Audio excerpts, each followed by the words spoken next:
Now you might still be scratching your head a little bit and asking, okay, we've created a material called an N-type material and we're able to adjust and change the conductivity of this material. We've also created a P-type material and again we're able to adjust the conductivity. But so, what about it? What use is this? Well, we're going to look in this video at what happens when we bring two of these types of material together, and that is to create a junction between them. So it's a PN junction. So let's first of all recap what we did in the last video, and I've got it drawn out here again, just slightly differently, just different colours.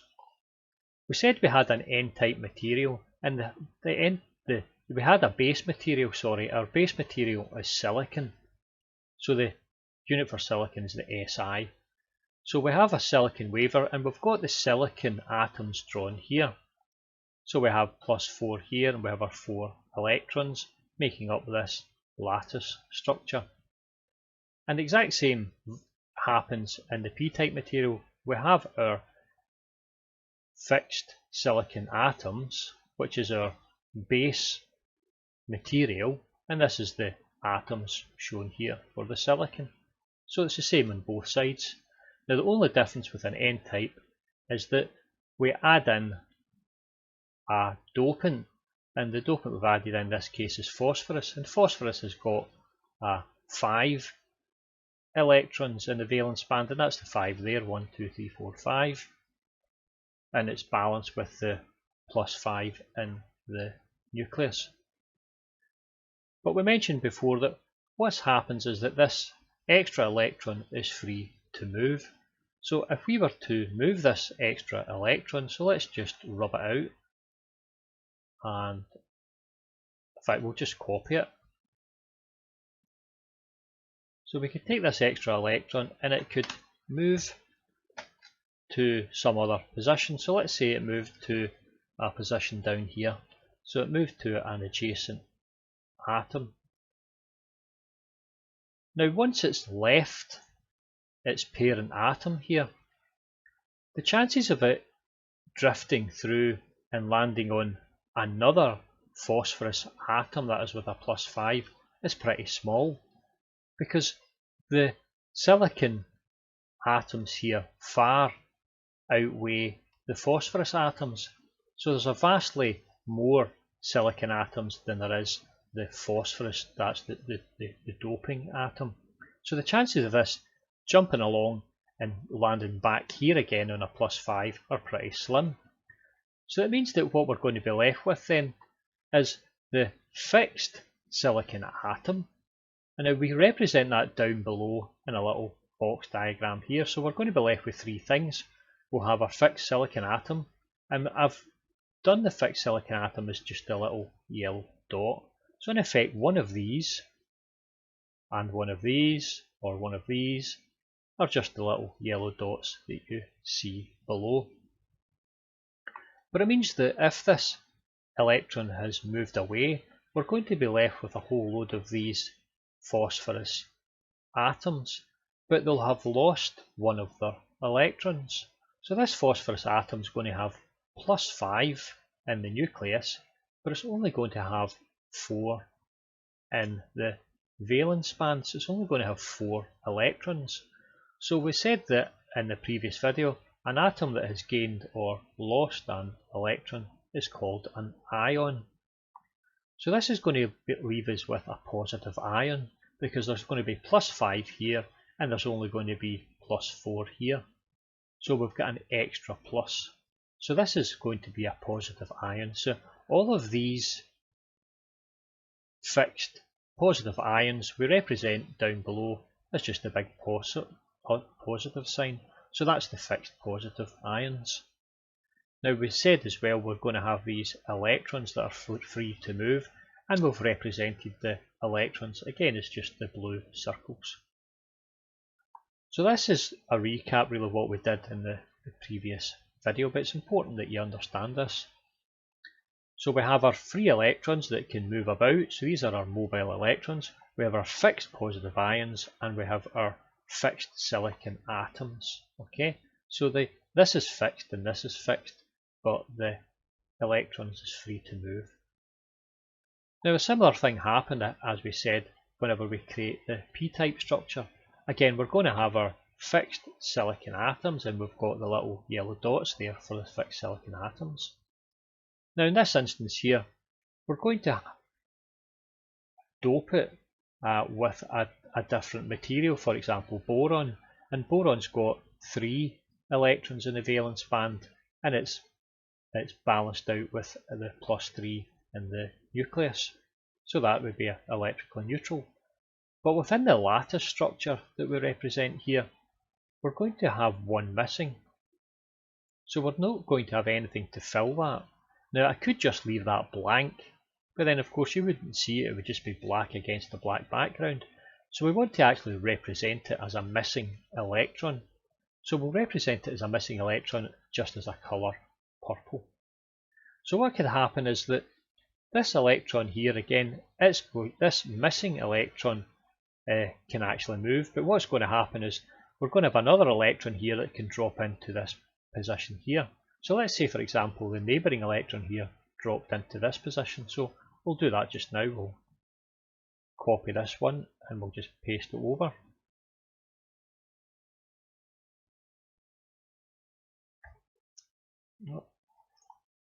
So Control X, Control V. So we're going to have this one could drop into here, in which case the one that was here would then drop into that position. Okay, so I'll just copy one of these.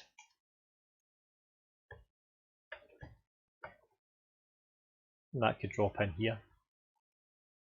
Now again, we're in the similar position as we were in the N-type material. Because this hole in effect has moved to here, alternatively you could say the electron has moved into this position here, the chances of this hole as it moves around coming into contact with another boron atom, that is an atom with only 3 valence electrons, it's going to be pretty slim, because again the amount of doping atoms compared to the actual base silicon atoms is tiny. So that means that what we're going to be left with here is an atom which has, again, it has actually gained an electron. So this atom here, rather than having a +3 and a +3, it's now got a +3, but the value here in the outs is a value of -4.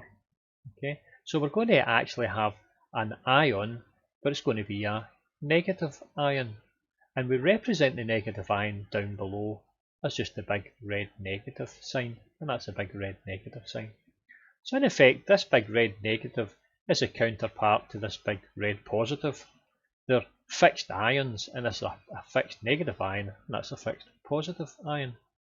Now the other thing to take care of here is that the thing that's actually mobile here is going to be the hole.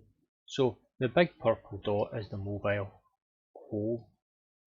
So in this instance here, the N-type material, the current flow is defined as an electron flow, and the current flow in this instance here is defined as a hole flow. So we talked about that in the last video, and that's a recap and a reminder, because sometimes it's difficult to get a picture of exactly what's happening here. But what we want to do now is we want to bring these two together and see what happens at the junction. So let's go and do that now. So let's move them closer together and we'll see what's going to happen. So first of all, I'll get rid of my image because I don't want my head to be stuck in the middle of a PN junction. So get rid of that just now. So let's bring that in.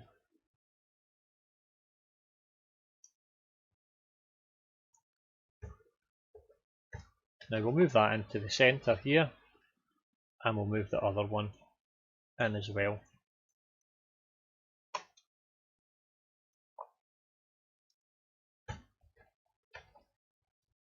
So that's them butted up against each other.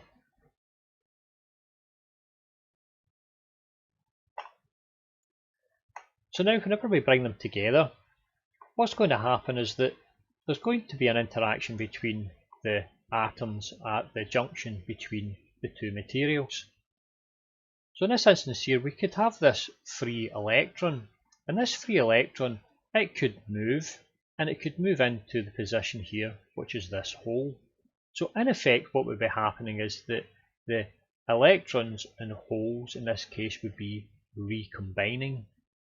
So what's going to happen if we do that? Well, if this one comes in here, then we're going to be left with this coming into that position. So let's just put that in that position.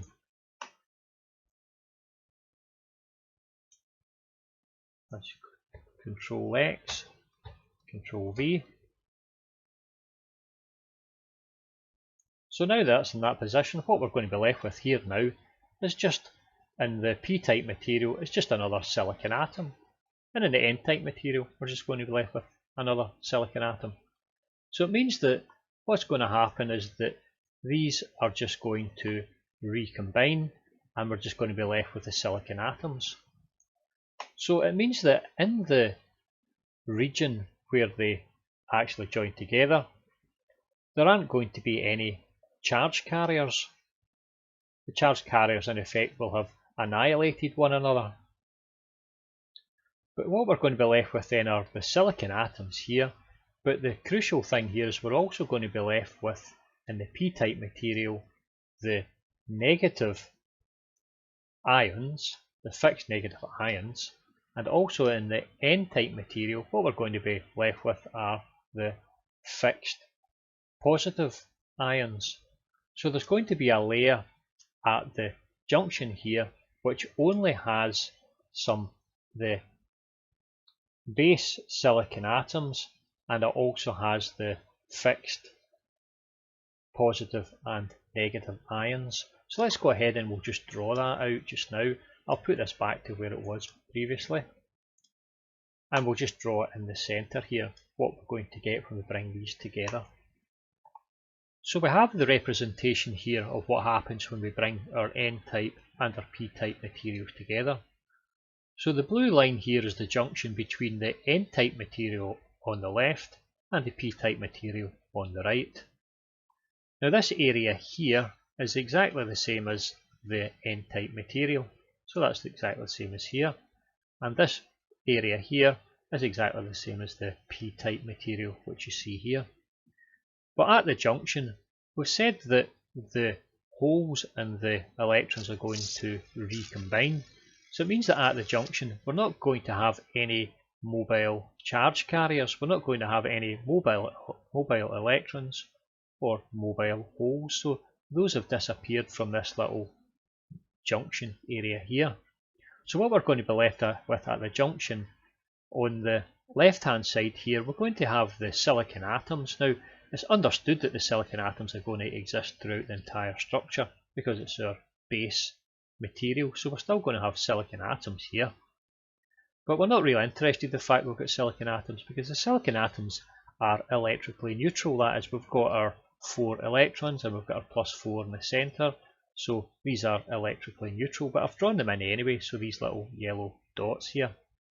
Now what we're interested in here is what the positive and negative ions, because what we're going to be left with here is a layer of positive ions in the n-type material and a layer of negative ions on the p-type material.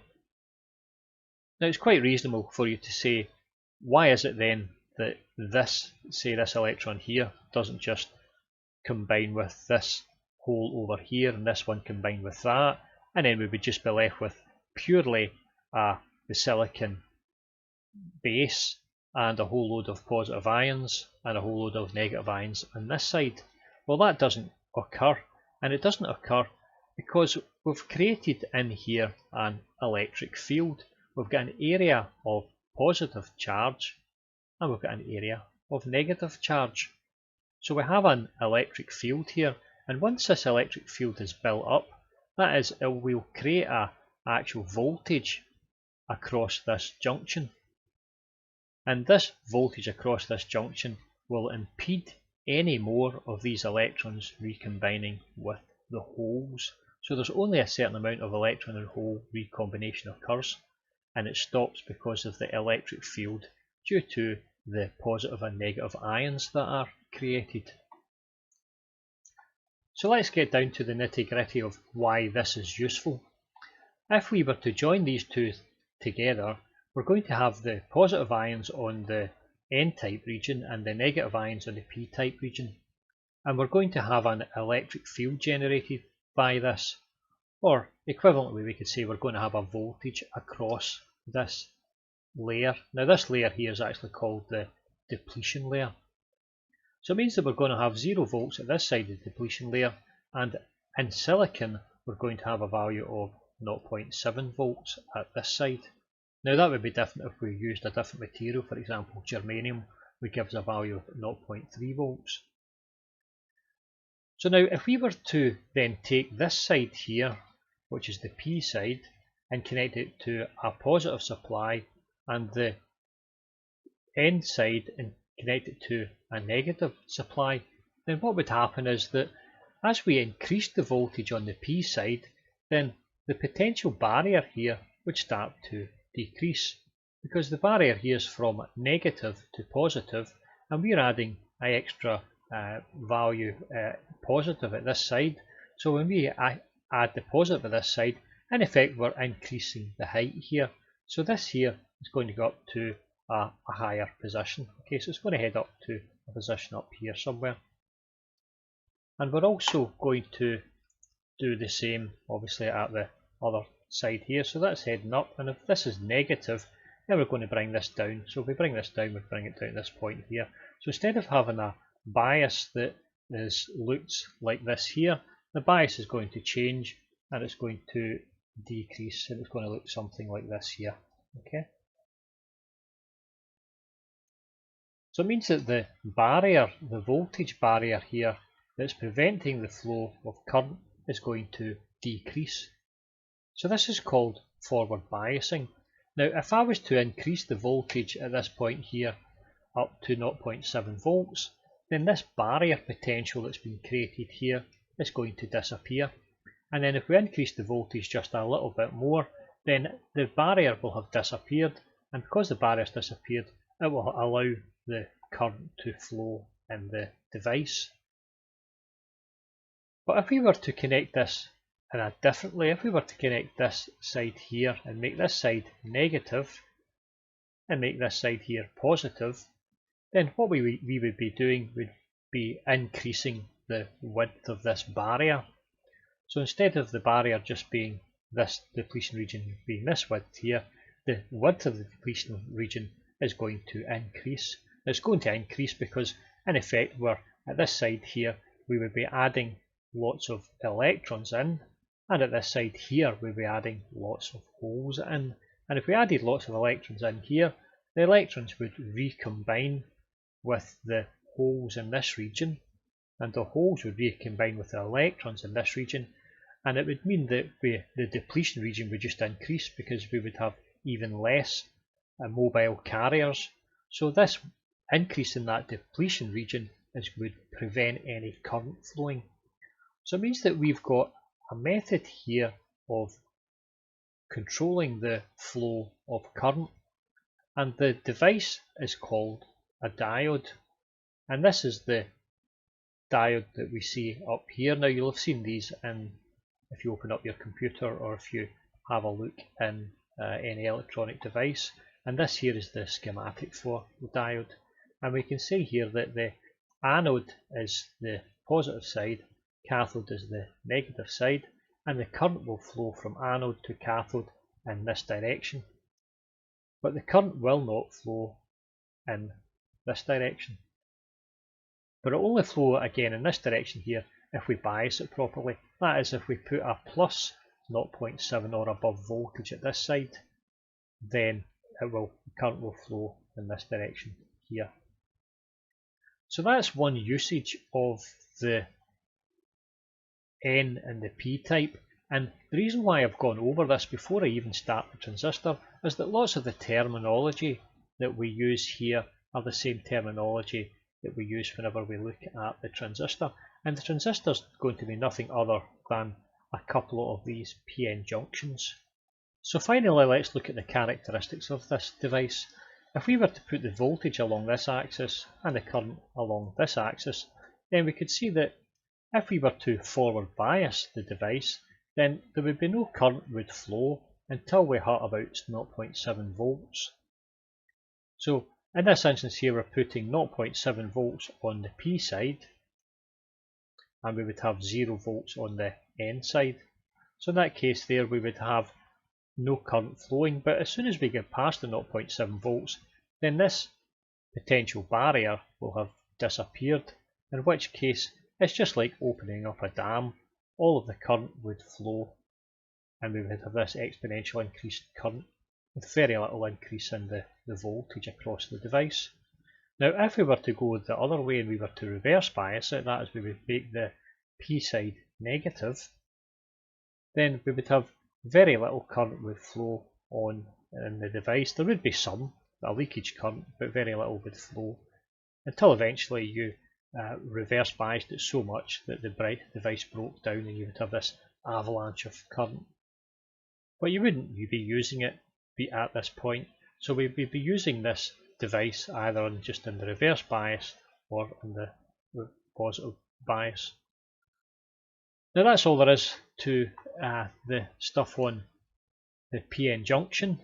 We've been over a bit more detail than I probably originally was intending, but I think it's useful just to see some devices and how they're built up and why it is that doping semiconductor devices is a useful thing. And also the terminology that we use here when we understand the diode is the same kind of terminology that we're going to use whenever we look at the transistor. And our transistor is going to be nothing other than a couple of these PN junctions close to one another. So that's all for this video. In the next video we'll get to our transistor and we'll see how that's going to work.